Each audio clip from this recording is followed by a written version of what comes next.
Hello there, Taurus. I hope you guys all have a wonderful, wonderful birthday celebration. And I do wish you all the best for this year and, all the blessings and all the wonderful things that are going to be coming your way. Um, First of all, let me just talk about the energies that I'm picking up here. And then we'll go a little bit into, the other cards that I drew out. First off, for the month of May, what I'm seeing here is, I pre-shuffle the cards ahead of time. This is an idea of like this machine, okay? It's the Wheel of Fortune in the center of the spread. It's by all means a very, very good card. But I feel like in this context and in the context that we're dealing with for the month of May, this is kind of like that machine. And what it is that, it takes in inputs and then it spits out outputs. And I feel like for many of you, this is your contribution, okay? You have a lot of skills to offer. You have a lot of like specialized knowledge and expertise and know-how. And many of you are great with problem solving, troubleshooting, supervisors or managers or people that are in charge of big accounts or large quantities of data or doing quality control. And this is your input, and you're putting in a lot of work. And you put it into this machine, and of course, it's going to bring about a lot of prosperity, right? So you're coming into it, believing in the system, believing that if you work really, really hard, you're going to get where you need to be because the machine will reward you, right? And the greater the input, the greater the output. So you kind of come into the world or come into this work environment really believing in it. And then you kind of feed into it. But then along the way, you kind of encounter the opposite scenarios where people that don't have very much, they don't come with all the skills and all the expertise and all the educational background and all the life experiences or even the work experiences. They come in very, very subpar and just underwhelming. And they're also feeding into the machine. And they're also getting a lot of prosperity back at them. So is that really fair? I don't think that it is. And especially, in your predicament, I really don't feel that it is. And you don't feel that it's fair. But yet you're encountering situations in your work environment and in your professional life where people that have, an underwhelming amount of skills, they're being treated the same way that you are treated, where you spent many, many years cultivating and honing in on and perfecting your craft.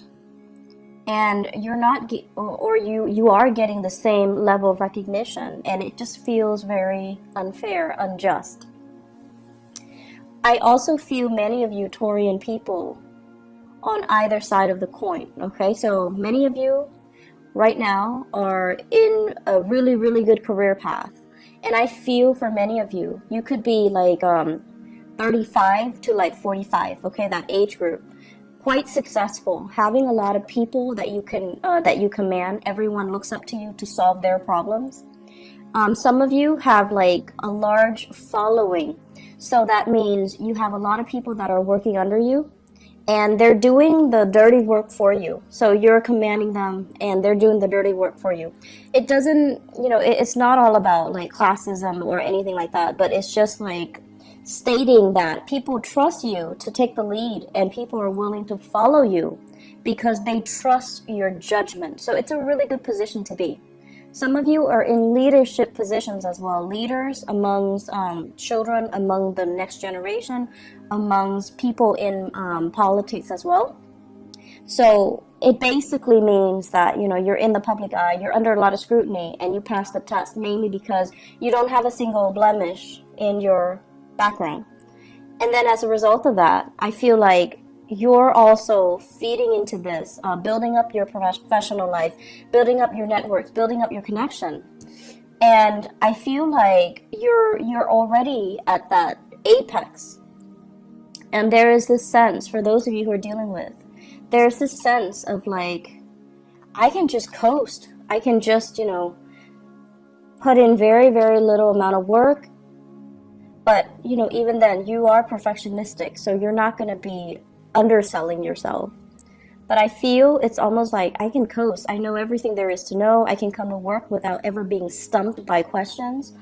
And so you feel almost as like, it gets to that point where it's like, what else is out there? Should I explore new horizons? I want to, but I might be stuck with a specific skill set that are not transferable to other industries. So where can I go? Where can I apply my skills? Where can I go so that I don't have to start at the bottom of the totem pole, but, you know, rely on the skills that I already have under my belt and kind of expand upon it. Many of you are seriously thinking about a change in your geographical location. Where do I want to settle down? Where do I want to buy property? Where do I want to have children? Where do I want to raise children? Do I want to be here or overseas? So there are a lot of issues that are coming through more on the long-term ideological front. Do I want to settle here or do I want to move somewhere else? And I feel a lot of foreign energy, such as, you know, with the Wheel of Fortune, this deals more on the global scale. Am I happy staying in this country or should I make a move elsewhere? And I also feel as well, you know, all my skills, all of my work experience is in one country.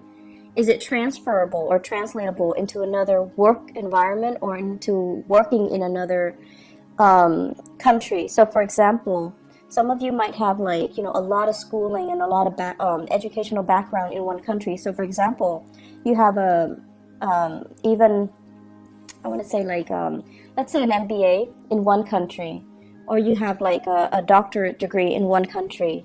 And if you were to move, those degrees are not transferable. And so you find yourself kind of stuck, right?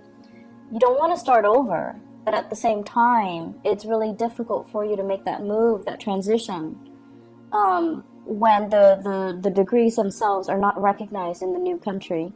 And then many of you want to change, I'm hearing like change jurisdiction. Like you might have a license in one state and you want to practice in another state, but you have to redo that process. You have to get the license in the new state. So all of these things are coming up for re-examination. And I see a lot of people in institutional roles, like working in some type of either a federal agency or academic institutions, medical institutions, things that are accredited, things that require licensing, things that require like, it's not a walk in the park to get yourself in the door, to get your foot in the door. So if you were to leave it and start over, it can feel very daunting, and it can also feel like you have to start from scratch.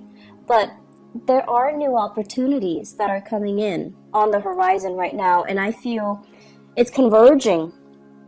It's like it's coming in for you. And some of you might have an offer on the table to switch agency, to switch into a new position, to switch into something a little bit different. And I feel like you're definitely emotionally drawn to that decision, you know, to that offer. But it might not pay as much as you're hoping. It might not pay what you feel would be enough to support your standard of living. So it's a big trade-off here, but I feel like you're looking for something new. The status quo is okay. It looks great, you know. You have a lot of respect. People really love and admire you in the work environment. They admire your work ethics.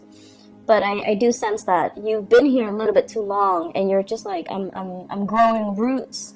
I'm gathering moss. And so shifting, changing gears, moving would be the ideal circumstance. And there's a sense of wanderlust, again, like wanting something a little bit more exotic, wanting something a little bit different, okay?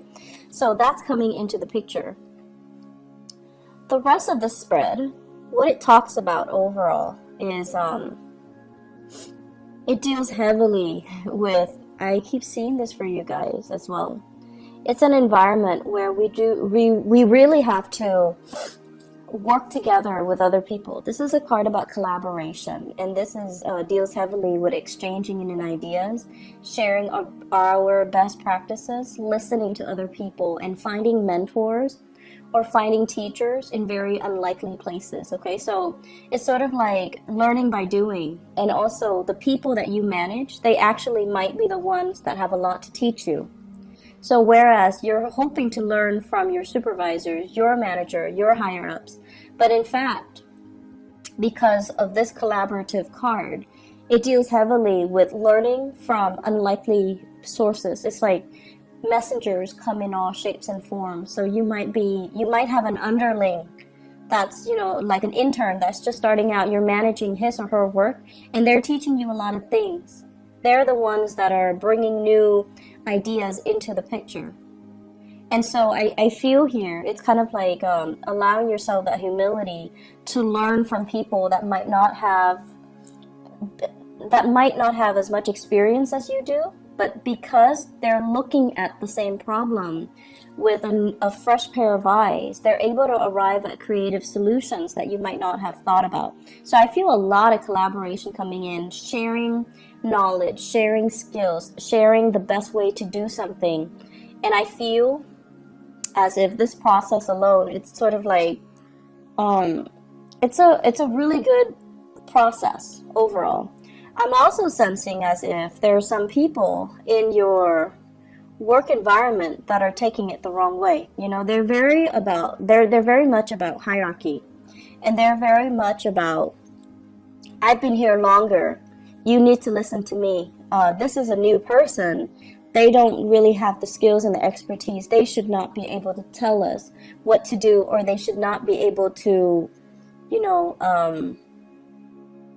want to say, they should not have a say in the direction of the company because they haven't been around. So there are conflicting messages here regarding people that might have been in the field for a really long time, but they have no idea what they're doing, or they're so entrenched in it, it's hard for them to shift gears, and it's hard for them to think creatively. Okay, we all know those types. And then there are people that are brand new, that are very innovative, but no one's really giving them the time of day. So it is up to you to really try to shape young minds. Some of you might be teachers, shaping young minds. It might be up to you to, provide the creative framework so that you can allow these new people to explore, and allow these new people like some type of hands-on approaches so that they can learn by doing, and that they can, improve their problem-solving skills. So don't listen to the people that are like, I've been around, I know exactly what I'm doing, but they're not really, pulling their weight, or they're so entrenched in one way of doing things that they're not able to switch gears, think creatively, solve problems through a new, fresh pair of eyes, or, adopt new technology even. So success is only on the surface. You have to really delve deep to really, understand what people are dealing with and how they perceive their work, okay? Because success is only skin deep. So aside from that, the other messages that I'm getting in the picture here, it feels to me as if many of you are thinking about, once again, changing location. And you might, want to stay in the same job, but really, really thinking about like saving up, planning, plotting to kind of leave the nest. Some of you might be living with parents, and the housing environment looks a little bit crowded. The work that's cut out, it's sort of like, I have a space, I don't have to pay rent, or I'm paying very minimal rent, and I'm not doing all the chores. The chores are divided between all the people in the household, possibly with family. And so it just feels as if it's very comfortable. It's like, it's not a lot of work because it's spread out across many people. But you're at a point where you do want to grow, and you do want to be able to be independent. So many of you are at this place. It's a catch-22. On the one hand, it's so comfortable, and rent is cheap, but on the other hand, it's like I really want to have my own space. So I see many of you plotting and planning in that regards. And I'm also seeing many of you, the house situation, you might have been thinking about like repairs and things like that. Like, this is a card about marriage, and it's also like the physical dwelling, okay? When it's in the reverse, I usually think of like putting a lot of money into a relationship, putting a lot of money into housing repairs. And you might have come out since the beginning of the year, since January, fixing something, cleaning up something, cleaning up the gutters, cleaning up the drain, doing a lot of fixer-upper types of projects as it relates to this housing situation. And now you're like, is it really worth it? Can we just sell the house as is and then move on? But you're still biding your time, and everything that you do, you are taking very careful and methodical steps. So I feel like some of you are at that point where you're like, maybe we should just sell it. Or maybe we should, change location and just rent somewhere else. Maybe we should change into another city. Maybe we should, leave the nest and create our own nest. For those of you who are newlyweds or who are thinking, who are in significant relationships and you're thinking about having children. So that's an element coming in as well. Career looks really, really good. I feel like for many of you, you're very established in your career and you're watching this. And then for others, you're at a place that is very, very safe. Okay, so it's like a 10-year track, or it's like you have your foot in the door in some type of a career building position. So it could be like a governmental agency, it could be with the county, it has really good benefits and things like that. That's what I'm sensing. And if you stay there, you can shift very quickly into a management position, and then from there you can go into a senior position. So I feel like your career is already set, but you're just like, I'm not sure if this is where I want to be, because life is still calling me. Foreign lands, foreign seas, foreign languages, foreign people, it's still exotic. So I feel many of you are at a point where you have something that's really good, but you're still not 100% content. There's still that pull, that wanderlust, okay? I pulled out these 3 cards, and I wanted to see what your love life looks like.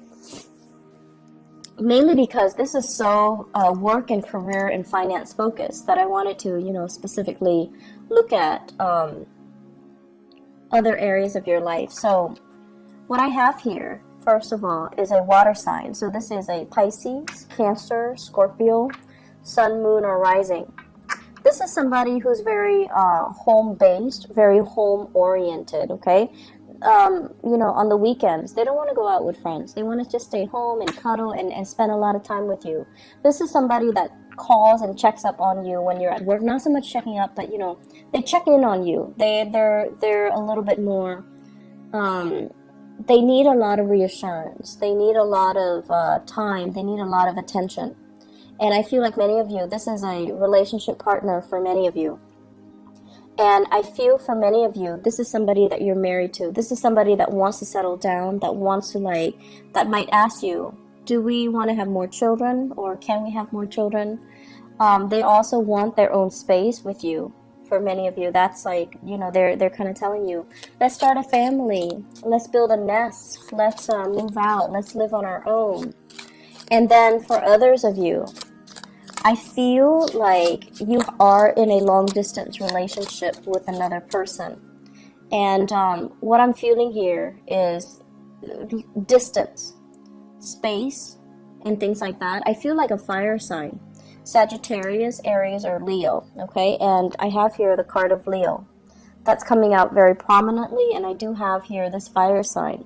So I feel like there might be a long-distance relationship where it's I don't feel like it's new. I feel like it's been ongoing, and it's kind of difficult to maintain, mainly because you're at this point where the person might be wanting to start a family. The person might be wanting to, settle down, have roots, and things like that. And so once again, Aries, Sagittarius, or Leo. And it just feels as if there's a sense of longing, there's a sense of like, you know, both of you mutually missing each other, like really longing for each other to be nearby.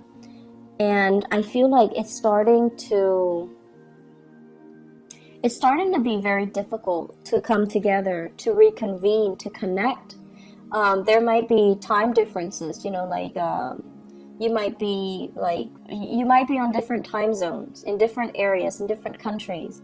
And so it's nighttime where they are, daytime where you are, and you can't really Skype, you can't really connect, you can't really FaceTime, you can't really see each other, you can't really, you know, share. And then there are days when, you know, you've had like a really bad day and you want to call them and they're not there. So it just feels almost like timing is kind of working against you in this relationship, and you're watching the time kind of tick away.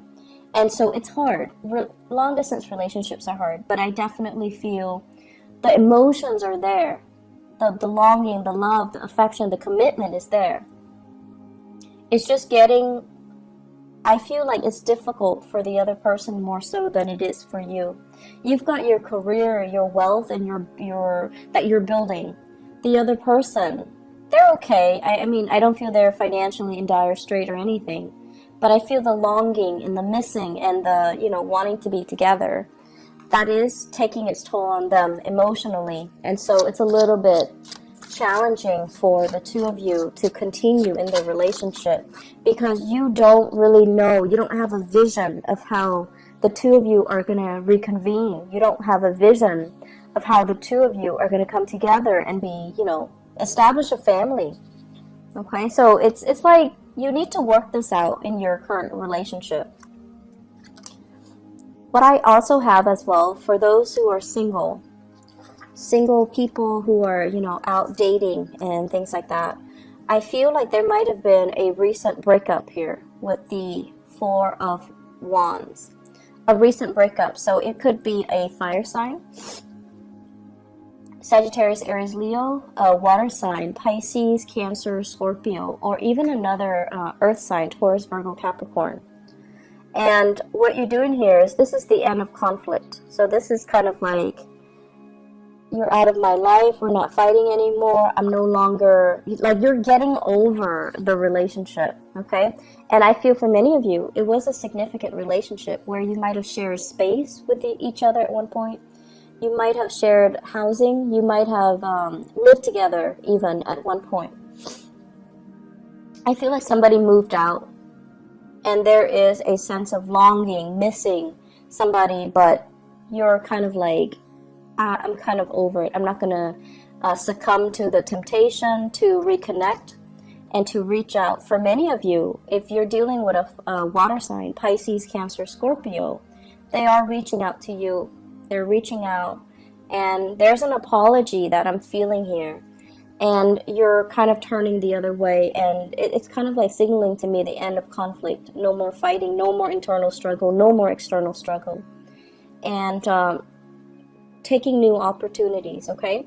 Singles, it's a really good time for you to make the most of your birthday time. Birthday time is what we call like the solar return, when you have a lot of luck and prosperity on your side. So you want to make the most of it and, you know, tell yourself out with the old, in with the new, so that you can invite new energies into your life, okay? It's going to be a really, really good month. I feel many of you are getting over breakups. And I see many of you are kind of like trying to solidify a relationship as well. You still are trying to figure out the direction, you know, like, what's going to happen? How are we going to come together? So it's still not there yet, but I feel like it can get there. Just give it a little bit more time, okay? So Taurus, I hope you all have a wonderful birthday celebration time. I wish you all the best, okay? And take care of yourself. Take it easy, all right? I'll talk to you guys soon. Bye-bye.